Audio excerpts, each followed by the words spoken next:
Yeah, it's easy to be like, I'm a business owner. Yeah, I'm a business owner. Then expenses come. Shit, I'm a business owner.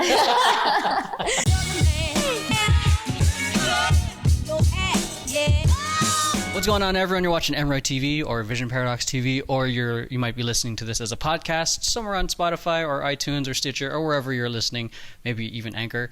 Today, well, this is actually my third podcast in a row, but you guys can't tell because you guys are listening to this on your own time. Today, I have a good friend of mine. I'm actually just reconnecting with her because of an upcoming project. Her name is Crystal. She's an owner of an amazing studio called the Crystal Arts Dance Academy. Hey guys. So I don't really have a proper bio because I didn't prepare for this interview properly. No, we didn't. This was like literally on the whim. Like, oh, this is a cool space. Let's book it. You want to do a podcast? And then she was like, yeah, pretty much. Let the people know a little bit about you, your background in dance, your social security number, why you Whoa. That's always a tough one. It's always a tough one. What number is it? No. And a little bit about your dance space and what kind of led you to become a studio owner. Okay. So it's a loaded question. Let's actually simplify it. Let's actually start with you and your dance background a little bit. Okay. All right. So let's start with that. So since I was born, since you were born, you were dancing. So it's a very difficult pregnancy. So it all started through my dad. My dad, he used to be a rock and roll competitor. This is I didn't know that. Yeah, back in the day, I guess. But he would compete. That's cool. Yeah, and when I was little, he would teach me. He would teach me how to dance, and then he taught me how to wave and do all that stuff. Oh, that's tight. Mm-hmm. What's it called? So he was my first dance instructor. Yeah. Back in the day, my parents couldn't afford dance classes, so my dad would teach me. So we would perform here and there at quinceañeras and things like that. And then eventually I got into high school. I joined the dance team. Which high school? I went to Reseda High School. So it's down the street from the studio. Not too far from here. So there we did a little bit of everything. We did hip hop, jazz, your typical stuff. Yeah. And then from there, I was a quiet person. So I've noticed a change in me. And I noticed that dance helped me out a lot. Dance does that. Yeah. I used to be super shy as well. Yeah. I was angry skater, quiet, sorry. Angry, quiet skater boy.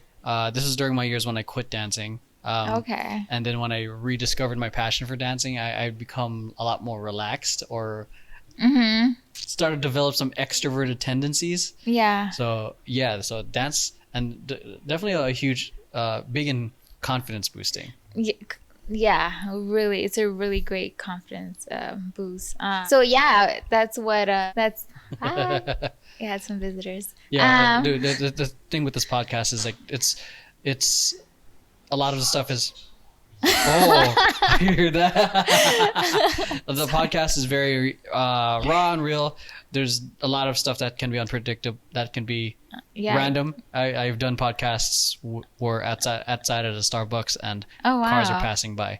But I'm hoping that you guys are still enjoying it either way, because I don't want external environment to be the reason why we don't have these amazing conversations. Yeah, that's true. So this is real life. Yeah. So it's perfect. Have things happen? Real life happens. Yes. So then I started with there. It opened so many doors for me, and then I saw a change in myself, and little by little I started helping others through my passion. And then later on, my goal here in this world is my mission to help others through my passion. So then that's where the idea came about. I want to have my own dance studio one day. I had that in mind. Yeah. I never knew it was gonna happen, but I just put it in my mind. Yeah. And it was always there. It's definitely one of those things I hear a lot of dancers say, oh, I want to own my own studio, but not a lot do. So I'd say you're one of the few people that actually execute, which is badass. What do you call it? I used to aspire to having my own studio, but after working at a studio, it no longer became a passion because I realized, when owning a studio doesn't mean you're always dancing, but there's a whole lot of business stuff that on the side, and that you just yeah, that I wasn't attracted to. I mean, I run it's my own business now, different. but it's different. Like for a studio, like, where you're trying to promote more classes, get rent out the space. And things There's a whole like bunch of stuff that. that I That's true. just scared me, to be honest. So so No, and I get that because before this, I used to work at a dance studio too. Mhm. But I had to quit right away because I didn't like how things were is this being what we were done. talking about before we filmed? Kind of, sorta. Yeah. Not really. But Okay. before that, this came along, and then after that, I was like, I'm done. I wanna. When did you know that it was time to take the leap to open up your studio? Ooh. You know what? Let's see. So we go a little bit way back before I already had in mind that I wanted to have a dance studio. Yeah. You know. So then I just had that in mind. I didn't know how I was gonna get there. That's fucking cool, man. Yeah, I honestly didn't. And then so after I graduated, I went to college. And then in college, I went in as a kinesiology dance major. And then there, I just started, dancing a lot more. And then I started making videos. And then after that, someone reached out to me because they saw one of my videos. And they said, hey, I'm starting a dance company. I wanted to see if you wanted to join. So that's the one that I was telling you about. Okay. So I became a co-owner of that company. Yeah. So then in my head, I was like, oh, wow, this is an opportunity for me to kind of a step for me to get into what I want to do, And so, I came on board. Things were going great. I built it up, built my clientele too, got myself out there. And then later on, it just didn't work out. Business partners sometimes can get a little tricky. Yeah, you guys have different ideas of what you want to achieve. Like different visions can collide. Yeah, definitely. So then I ended up leaving that, and then after that, I joined that dance studio. Actually, not far from here. I did a dance studio. I was working there as a manager assistant. Yeah. And then, like you said, you didn't like how things were running. Yeah. So for me, it was like, why am I working here? Like, I'm not happy. Yeah. I'm not happy, and this should be a fun thing to do. This is what I want to do. Yeah. And then after, I was like, you know what? This is it. I'm not going to work for anyone else. I'm just going to do my own thing, try to figure it out. Damn. Some way, somehow. A friend of ours, I don't know if do you know, what's his name? I completely just blanked out on his name. Anyway, this friend reached out to me, and he said, hey, Crystal, what are you doing today? And I was like, nothing. Why? Why do you ask? And he said, hey, I need help on a wedding dance. I know you know Latin, so can you help me out? Yeah. They want to do a Latin routine for their wedding dance. I was like, perfect. So then I go into this studio, a brand new studio, and that's at the old location. Oh. Yeah, the old location. So that studio, the old location was a different studio before you took it over? It was a different studio, but they had just opened. Oh. So they were there maybe like when I went in, like 2-3 months. Yeah. Yeah.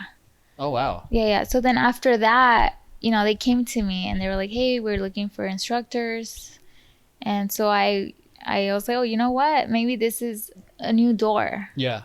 I'm going to go for it. So I ended up renting it out and just started building my own clientele, my own company. Damn. Yeah. And before that, though, I made sure I published the name. Crystal Arts Dance Academy. Yeah, so no one can take it. Got it. But yeah, and then after that, after things were, picking up little by little, for some reason, one night I told my dad, this studio is going to be mine. A year after, it became mine. Wow, that's fucking cool. Yeah. I mean, what I'm like loving about your story so far is like the whole thing, like you had a vision, you didn't know how to get there, but it's gonna happen anyways. Yeah. And I think a lot of people get so caught up in the how that they don't even begin. That's true. Cause I thought once I graduated from CSUN, I was gonna go. It was gonna take me 10 years to get a dance studio. Wow, that's so cool that you're so patient with the whole 10-year thing. You know what I mean? Because especially with the social media generation, it's like, oh, it's going to happen in a year. It's going to happen in a few months. But I like how you really were ready to embrace the long game Yeah, I really was. Yeah, that's Yeah, and that's what back in the day they would tell you. It takes this long for you to get your own business and things like that. yeah.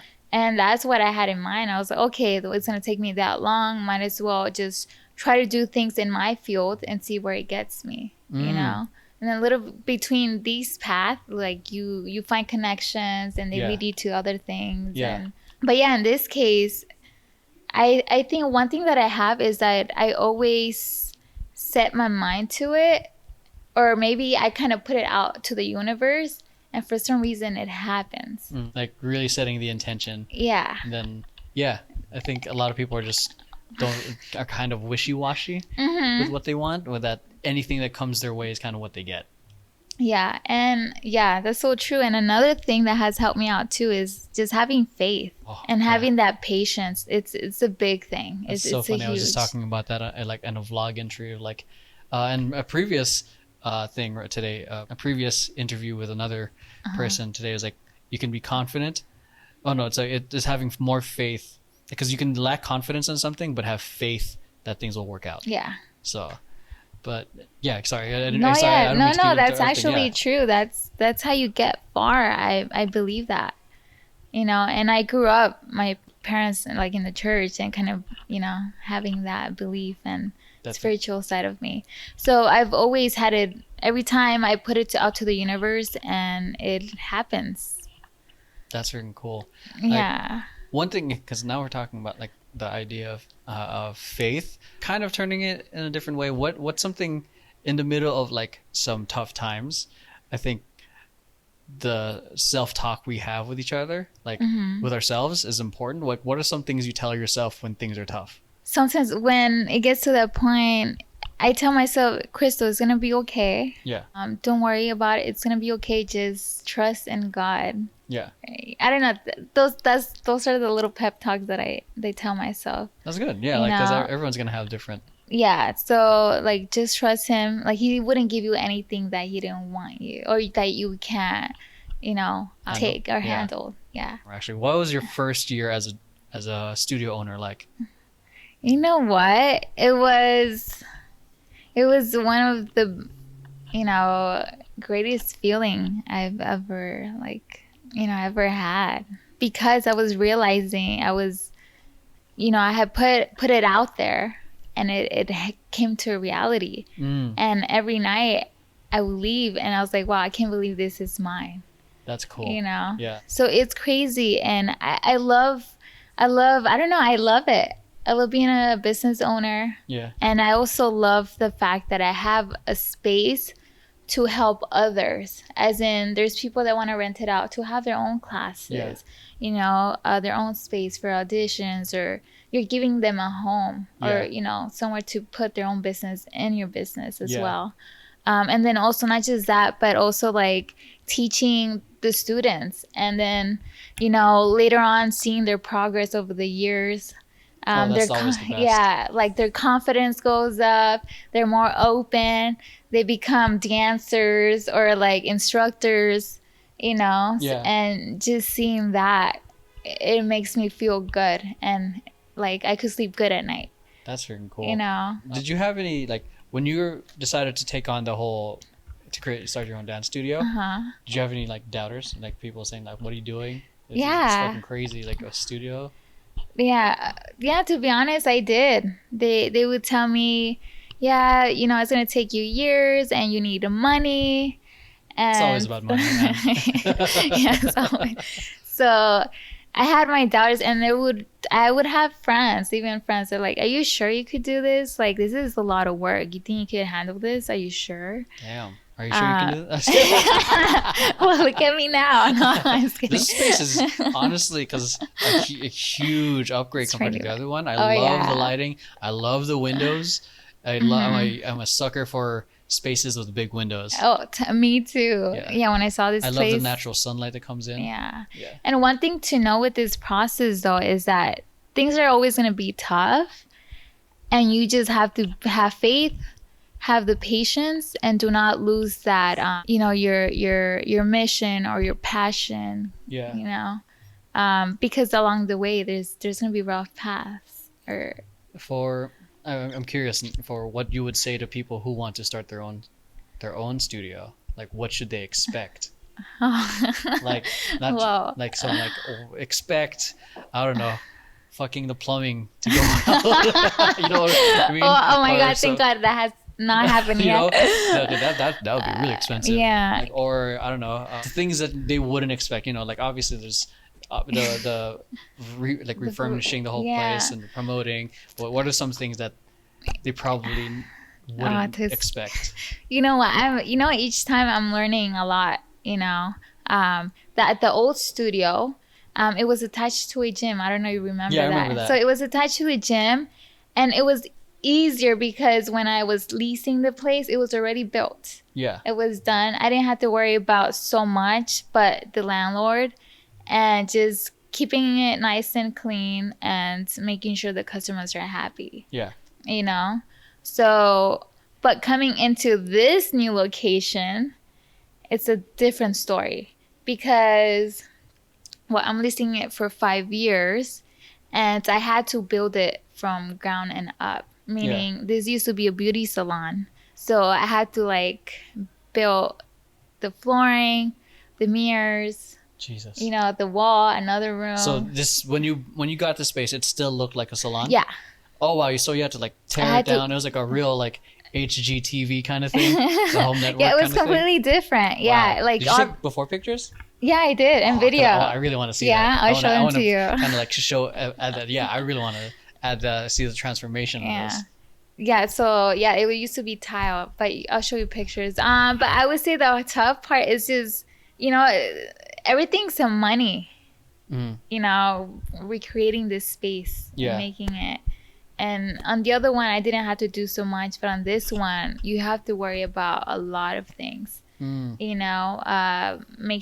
sure rent is paid on time, the plumbing, the flooring, the mirrors, whatever you need for the studio. But I would say that shouldn't stop you, because there's different ways, different solutions, or there's a lot of resources that could help you, build your space. Or what do you call it? When it comes to, I guess, getting that initial funding, I don't know if you're comfortable talking about it. Did you have to take out a loan, or did you have to get funding from like investors, or because I think you said money was hard, like especially like bootstrap. Some people would aim for investors. Some people would take out a loan. Some people would get funding from. You even use a Kickstarter. I don't know how. Like, what? How did you? If you're comfortable about talking about that. Yeah, I think definitely. I would say first of all, like if you have a great, strong support system. Yeah. That's a really good one. Yeah. I did have help from friends. Oh, so that's fucking amazing. Yeah. So you always, and I'm grateful and thankful for them. Yeah.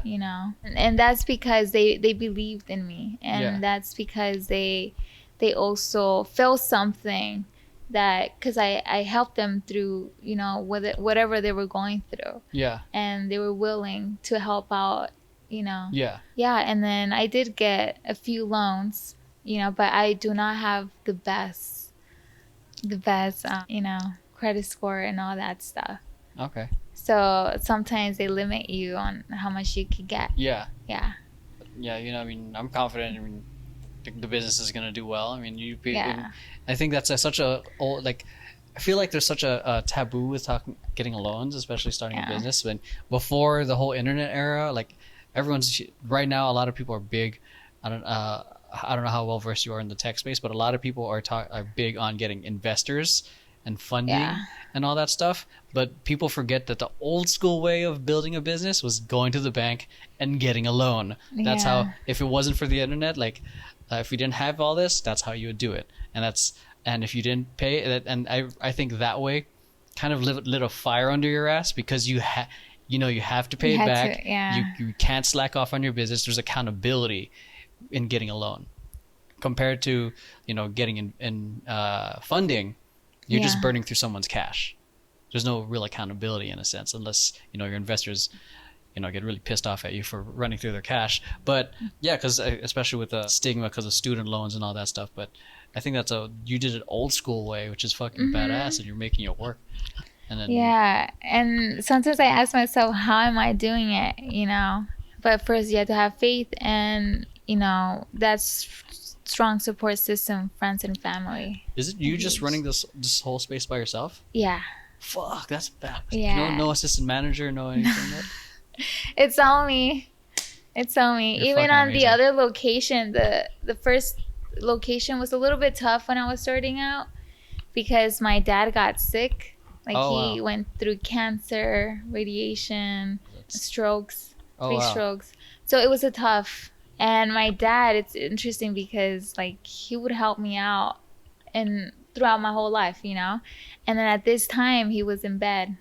Damn. And then but I was doing my own thing. And the thing is, if way back before, I knew I wanted to have my own dance studio. Yeah.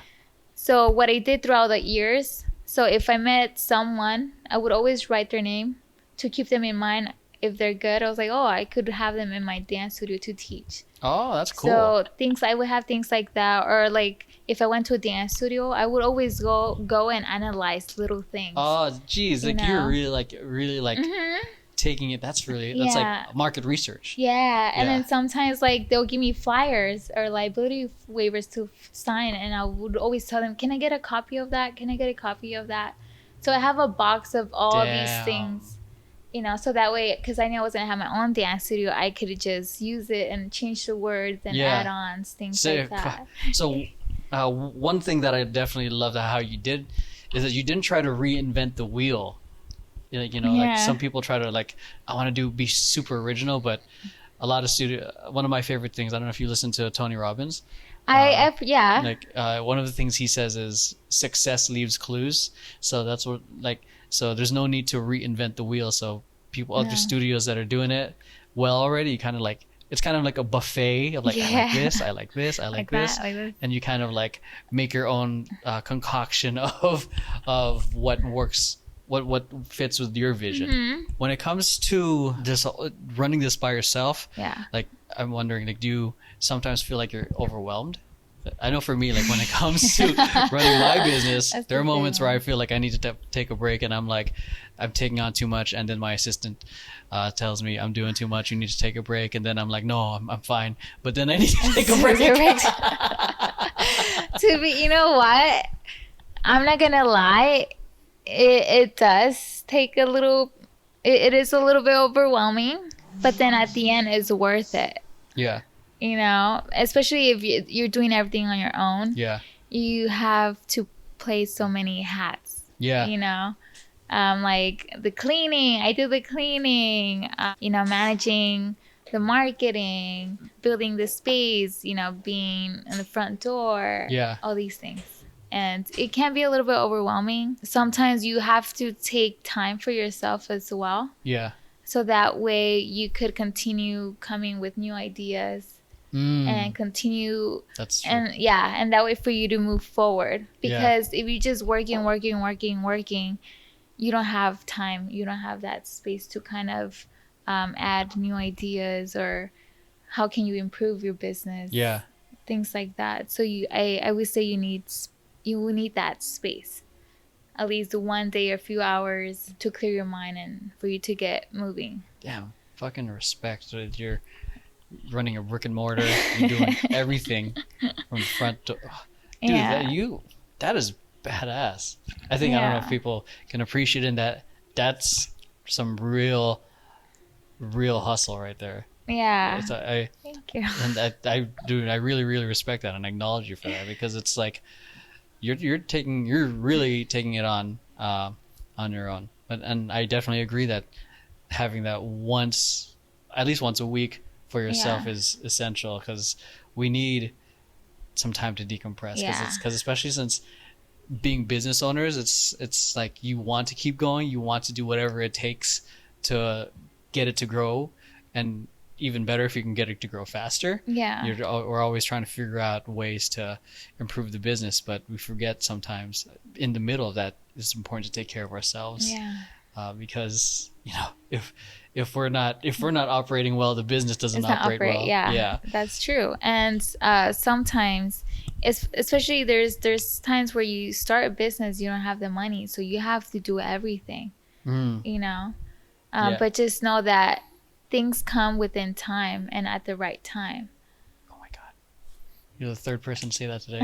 Yeah, really? Yeah. I think every podcast I've done today has said that. Oh wow.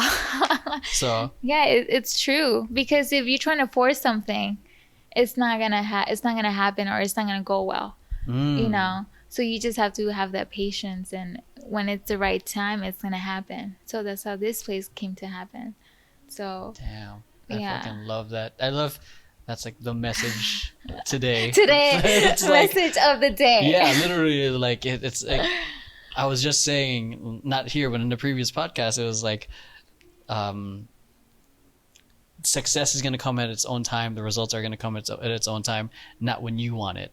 It's just, you just have to be patient and keep putting in the work. Exactly what you're saying. I'm essentially just reiterating. I'm just, I'm half tired, but majority, like 70% mind blown with how this is like the recurring message of the day. So, and it's coming from people who are actually doing things. Yeah. Because you're going to hear opinions and thoughts from people who are just, who just like to talk, but aren't doing anything.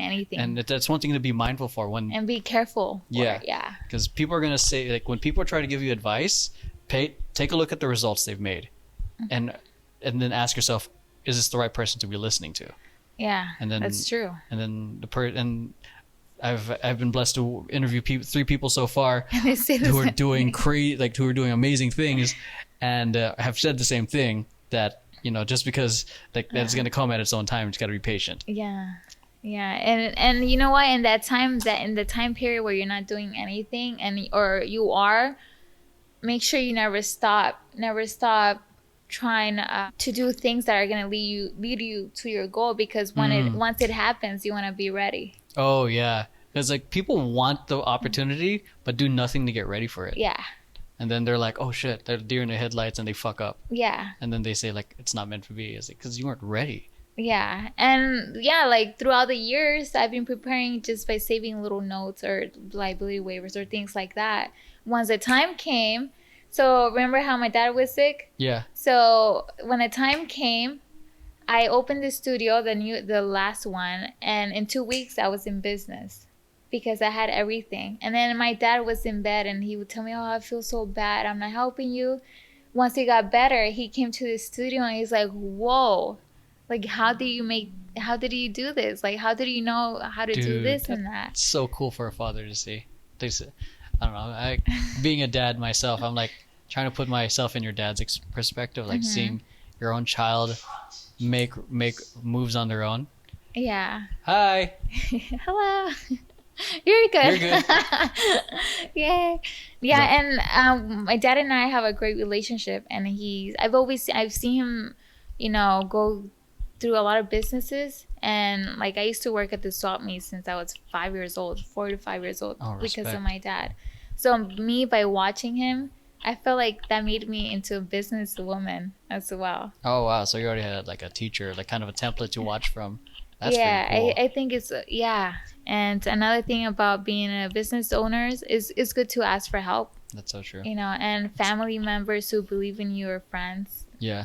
If you offer internships. Yeah, I think that's one thing as business owners we forget to do, is like we feel like we have to take everything on ourselves, and then we sometimes get the gentle reminder, or sometimes a harsh reminder of having a breakdown.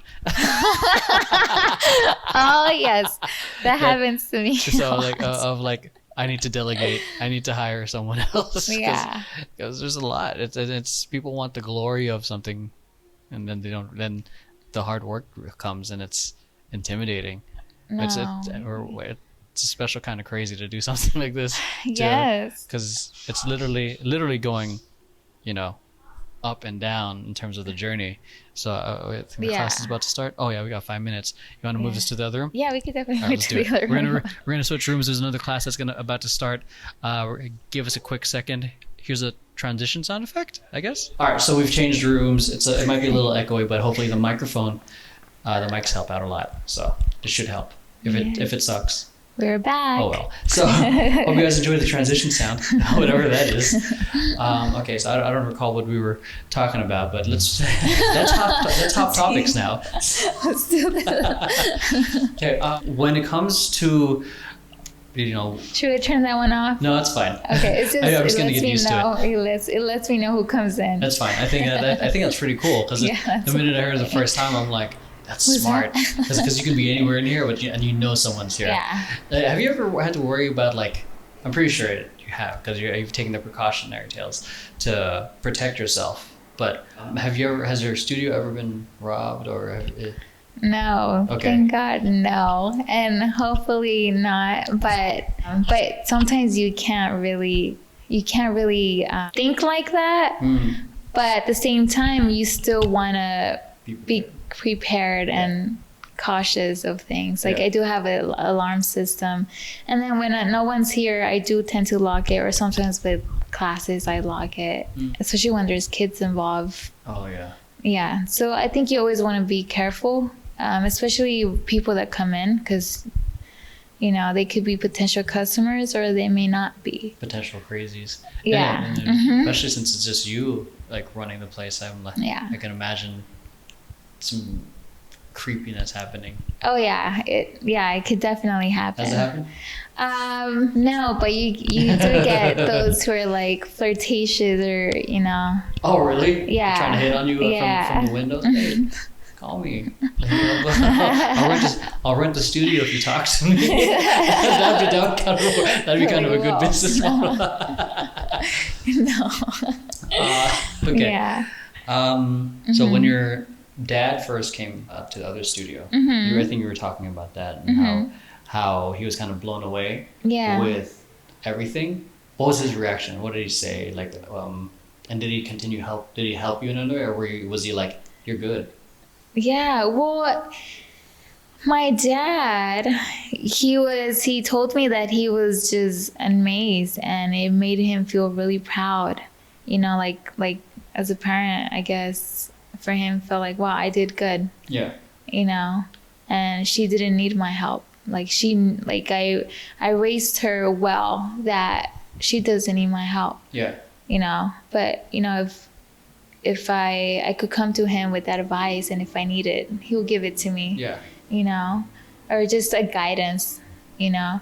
But yeah, he's now he has his head up high. And even now at this new studio, he helps me out. Like, hey, what do you need done? Because he understands that it's a lot. Yeah. So yeah, he helps me like sweep the floors, or I introduce them to my dad, to everyone who comes here. I saw your sister and her friend come through here. Does she teach, or she just comes hang out? Does she also help you with the studio? Just to she helps out. She has helped me out in creating flyers and helping me with my social media. Oh, nice. Yeah, at the other studio too. Yeah, she's really good at that, very talented. And I think because of her, I've gotten a lot of people through Instagram. Most of my people come from Instagram. Oh, wow. Yeah. Okay, now I'm curious because I do run the social media marketing company, aka Vision Paradox. So yeah. That's more like a question I would have. She would be in here. So from Instagram, I'm curious, like what kind of business would you get from Instagram? Is it? So more like people interested in lessons and privates and quinceañera choreography and things like that. So potential customers. Yeah. So because this is just all from just sharing your content. Sharing your content. Yeah. Great, it's either hashtags. They help a lot. Yeah. Tagging your place, having other people promote your space, or word of mouth. Anything helps. And I feel that everyone should help one another. Yeah. But yeah, Instagram is one of the top ones. Google, Yelp. Oh yeah, definitely. That's the one thing that we don't talk enough about in our channel is Google or Yelp, because it's not really our forte. But yeah. And to be honest, there's certain marketing stuff that you don't have to pay. Like you could just do it for free. And, you know, because when you start a business, you want to make sure you're not spending so much. Yeah. I mean, if you have the money, of course, spend as much as you can, you know, but if you don't, there's these programs or like, for example, Instagram that you don't have to pay. Yeah. Now they have where you could pay ads and stuff, you know, so you could do that. But there's another app that I use. It's called Nextdoor.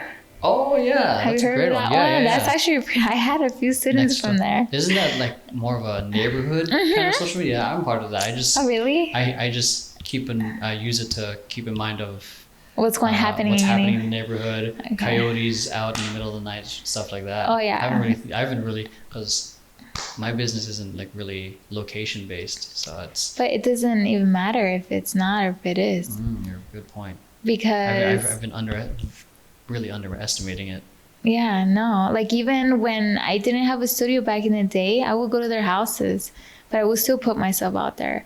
You have to know how to market yourself and sell yourself. Yeah. And even though you don't have a location, you just say no. I go places, different locations, and it's good. Yeah. One thing I just got curious with is pricing. I'm not gonna ask you to say what your prices are, but I'm curious. Like, that's a sensitive topic for a lot of artists and teachers. So, like, when did you feel like it was the right price for you? Or, you know what I mean? Like, when do you feel like you're in the middle of conversation, like, this is what I'm worth? You know what I mean? Instead of like undercutting yourself. Yeah, you know what? When you're starting out, you wanna do things for free. Try to do. Yeah. No, keep going. Yeah. I love what you're saying right now. Yeah. Yes, I love what you're saying. Yeah, because it's like if it's about money, you're not gonna get far. But if it's about helping others, you're gonna get somewhere. Yeah. So if you do it for free just because it's your passion, you know, I think you're gonna get so many blessings from there. Yeah. So I remember I would do things for free. You know, and then I started charging like $20, $40, you know, and then later I would ask people around, you know, and I would kind of witness what they did and stuff. But then they would charge more and they were not even doing as much as I do. For example, like in quinceañeras, right? So they were charging so much when they would just choreograph and that's it. Oh, you would go the extra mile. Yeah. Like I made sure it was done and ready. Yeah. I made sure we had a rehearsal at the hall. Yeah. I was the host. I gave in the mix. I did the mix. Wow. And I made sure everything was good from beginning to the end of the routine. Yeah. Wow. Yeah. So then after that, I realized, wait, hold up. You know, you know your worth. You know, like that person's charging a lot and he's only half-assing it, you know. But I guess it was just the way they would market themselves. Yeah. But I think little by little, you know your worth. But with this business, let's see. For example, when I was little, my parents they couldn't afford classes, you know. So when I got into being a business owner, a studio owner, I told myself I want to make my classes affordable. Yeah, a lot of studios now are like $20 a class. I remember when I was able to go to class, it was like $12. Now like $20 it's like a class. $20. Yeah, it's fucking crazy. Yeah, and that honestly, kind of scares people away because it's like, you know, if they don't see the value of it, it's kind of hard to sell it. Yeah, definitely. So I made mine really affordable and they're still affordable. But now when you have a space, you have to charge, you know, a little bit more. Yeah. But even then, like my prices are reasonable and I still help people out. Yeah. So let's say they have a wedding and I say, is this much? And they say, hey, you know, I only have this much. Yeah. And I was like, you know what? Yeah, let's do it. I try not to say no. Yeah. Oh, so you're really like open and flexible in a sense.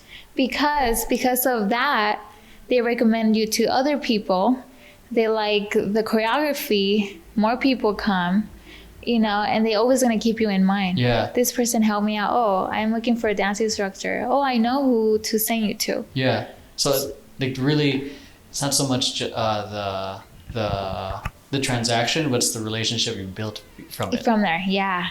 Yeah. Yeah. And it has helped me out a lot throughout the years, helping other people out.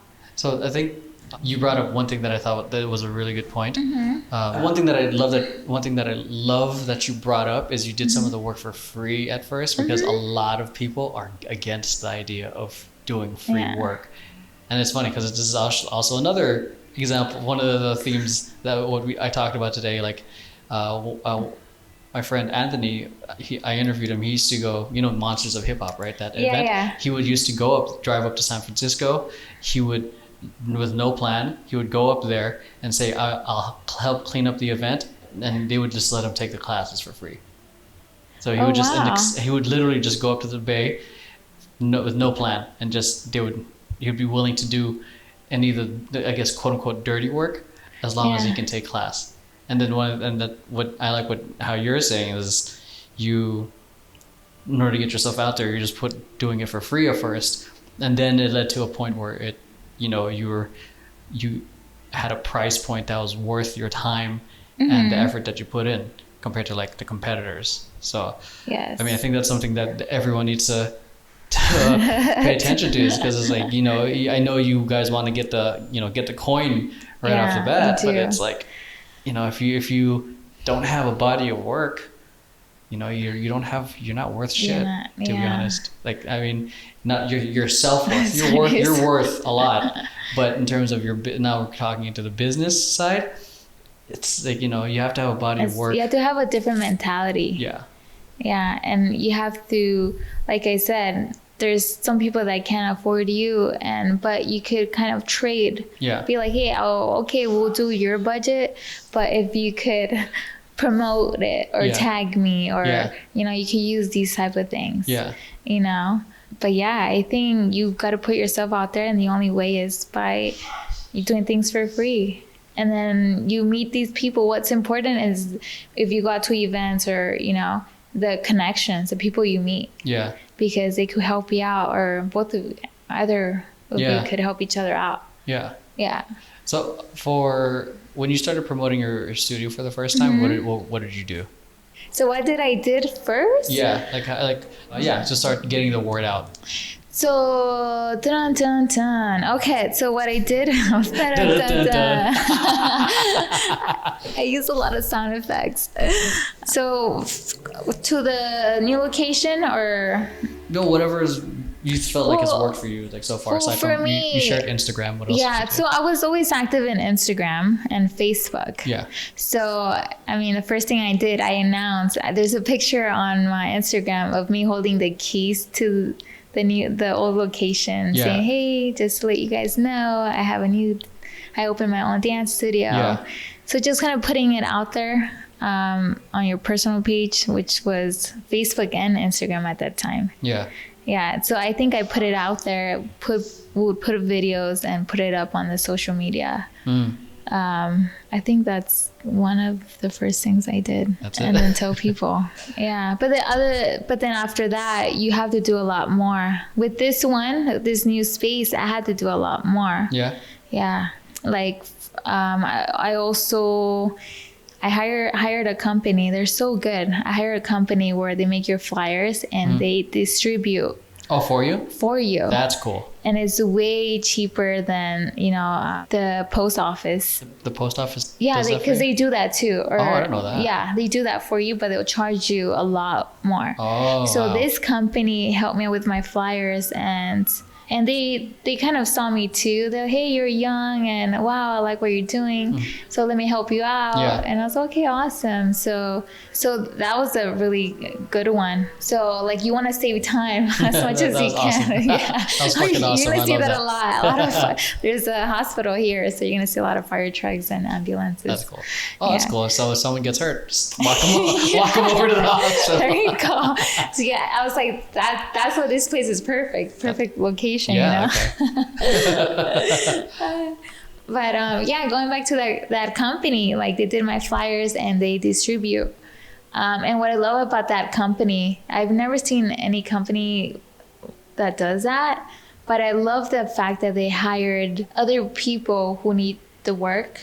Oh. And they help the company out to pass out the flyers early in the morning. That's cool. Yeah. So I really like that because they're making work for others. Yeah. You know, and they're helping you at the same time. So that's actually a pretty genius thing to do and do for yourself as a business owner, because that's a lot of time. Yeah. So time is precious, and that's one way to kind of one way, you know, one thing to like to take that off your shoulders and have someone else do it for you. Yeah, it's a good thing, like, delegate, because shit, that would be like hours just on Yes. that. I know, and I used to do that before. Really? Like when I was. Oh, so you know, like, from first-hand experience. Oh yeah, I'm a hard work. Yeah, my dad did a lot, so I would always help him out. So we did pass out flyers, and it's tough, especially when people like you're handing them flyers and they say no. Oh. So now when I get flyers from people, I know how it feels. So I just take it, and I take it and I say, yeah. So you have to be my yeah. I think that's one thing too, because like one of my other friends who's a personal trainer, social media is great, but old school flyers, especially if you're a local neighborhood, a local business, it still works. Like, he's a personal trainer. He does like what you have in the front door. There's like little slips that people, little tearaways. Yeah. He still does that, and he gets his clients that way better than social media. So, and then, I mean, just because we have the online world doesn't mean we throw away some of the old tactics. It's still like, try everything. Yeah, to be honest, that's what I do. The new stuff and the old stuff too. Yeah. Yeah, it really helps out, and pretty much. I'm going to ask you one last question. Yeah. This is a new question I've been asking today. Do you do drugs? No. No. Okay. Or are the drugs? No, I'm just kidding. What do you want people to say about you when you're gone? I had that. I thought of that one before. Yeah. Yeah. I know they're gonna say good things. At your eulogy, she was good. That's it. I just want them to know that I was a great influence, great impact in their lives. Short and sweet. All right. So where can people find you guys online to connect with you? Yeah, so you could find us at Crystal Arts Dance Academy on our Instagram and Facebook. We are located in Tarzana. Oh, I thought we were in Encino. Oh my God, I'm so off. So what was the thing that you wanted to add? I just wanted to add, for those who are starting out, to ask for help. And then also, if you, for example, if you need something, let's say I recently for this new location, I needed help with my signs. Those are expensive. I bet. They're like $2,000 and up. Oh man. And I have five. So imagine that. But just know that there's companies that are willing to help you out too. And don't, try it and kind of ask them. So one of the things that I did, I kind of, with this company who helped me out with my sign, I was like, hey, I don't have that much money. I just started.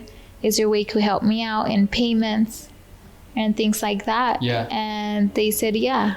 Oh, wow. So if you do things like that, be willing to ask. Willing to ask. And those people who really, see something in you or have the potential, like they'll be willing to help you out. Especially because at one point it reminded them of, when they started. Yeah, they were in the same shoes at one point. Yeah. So I think, that's one thing that I want to give out. Like, don't be scared to ask and ask for help, and trying to see how each business could help each other out or exchange services too. Yeah, people It's a good one. overlook the fact that you can just barter, Yeah. like for an exchange, because people always think it's about the dollar bills or you got to exchange money for a service. Yeah, but no. if you can find a way to it's all about finding a way to create a win-win. So Yeah. because then if you can create a win-win, why wouldn't they work with you? Yeah, and you just you have to, because you're gonna feel good at the end of the day. You help someone out. Yeah. And not just that, but it's more blessings to you, to your business. Yeah. And another thing is you just want to stay humble with it. Even though as a business owner, I try and stay humble about things. Yeah, it's easy to be like, I'm a business owner. Yeah, I'm a business owner. Then expenses come. Shit, I'm a business owner. Yes, and you know what's the best part too? When I'm here at the studio, I don't look like I look like I work here, I'm not the owner. So it's interesting how some people, hey, can I talk to the owner? I was like, yes, how can I help you? You're looking at her. You're looking at her. And they're so amazed because, one, I'm young and I'm a woman, a young entrepreneur. Yeah, how old are you? I just turned 27. 27 and not got a business? Yes. Yeah, I started with my own company. I started at 24. So I started Crystal Duran Dance Academy August 19, 2015. Yeah. Holy shit, I'm jealous of you. I started my business much later than you. Fuck, you're like so far ahead of the curve. Can I break your legs? Wow. I'm just kidding. I'm still gonna succeed whether. Wow. See, and the fact, here's the thing that amazes me is that, one, a lot of people we're kind of like in the same generation, are very impatient, and then it just goes back to the fact that you're young and patient, and you have very strong work ethic. And I think those are elements that a lot of people lack, especially being young, especially like when they're 20s. I don't know if you see it on Instagram, but there's a whole like memes that are like talking about having to make it at a certain age. You know what I mean? Like, by 21 I have to have this happen. By 30 I have to have this happen. There's like a lot of pressure, societal pressure mainly. Like you have to be financially independent by 24 or something like that. So, and I think the fact that you were patient, you accepted that this is going to be a long game. It kind of just fell into place, so to speak. Yeah, it did. Versus people, because you said it earlier, don't force the issue. Like people who rush they are forced the issue, push the result further away. Yeah. So I agree with that. Yeah. 27, dude? I'm jealous as fuck, dude. Yeah. What was I doing at 27? Huh? I'm trying to figure out What were you doing at 27? figuring out my life. Well, you know what? It's everyone has their own time, and there's times where something has to happen in your life to make that change. I feel like, or sometimes someone gets it sooner, or it takes them longer, but it doesn't mean that you're not gonna get there. Yeah, people get caught up with comparison. They're like, oh, such and such is already buying a house, such and such is getting married, and I'm like, and then I was talking about this in a previous podcast, like everyone has their own timing. Yeah, definitely. And for me, it was like I want my own dance studio first before I even move out. Wow. Because I do want my own place, but it's like I'd rather have my own dance studio. That's fucking cool. You were like so set on this vision, it like manifested. Yeah, and it's crazy, but it works. Yeah. I love it. It brings me alive, Yeah. Keeps me up and keeps me moving forward, and sometimes you forget about all the things that that the process it's easy to forget about what you've achieved because you're so busy trying to make things happen. Yeah, and you do get like that sometimes. You get overwhelmed, and then people remind you, and you're like, "Damn, that's right." That's such an important thing to have, is a good support system of people to remind you how good you are. Because being a business owner or entrepreneur in general, it's a lonely journey. Regular people with regular jobs can't relate. No, it's the equivalent of parents trying to talk to non-parents. They can't relate. They don't. Yeah. It's a level of understanding they don't get yet. No, yeah, and I actually was having a conversation with my dad. Someone's telling you to do this and that, but where are they? Yeah. You can't compare yourself to someone else who's not even at your level or who has not done what you've done. Yeah. 100%. Yeah. Man, I'm so. I feel like I just talked about that, but I'm pretty sure I said it in another podcast. This is my third podcast today, folks. So I'm pretty sure I'm mixing up my timeline of what I've said. I think we both are. So that's it for this episode of Emeroy TV, Vision Paradox TV, or wherever you're listening to this on the podcast. Everything we just mentioned is going to be in the link in the description down below. Make sure you support them, show some love. Come take a class over here, rent the space. I know we're going to be renting that for an upcoming project. We just got to finalize the whole process and everything. Yeah, that's about it. I hope you guys enjoyed. I appreciate you guys. Make sure to hit like, subscribe, share this with friends who you think might benefit from this. And I will catch you guys next time. Peace. Bye.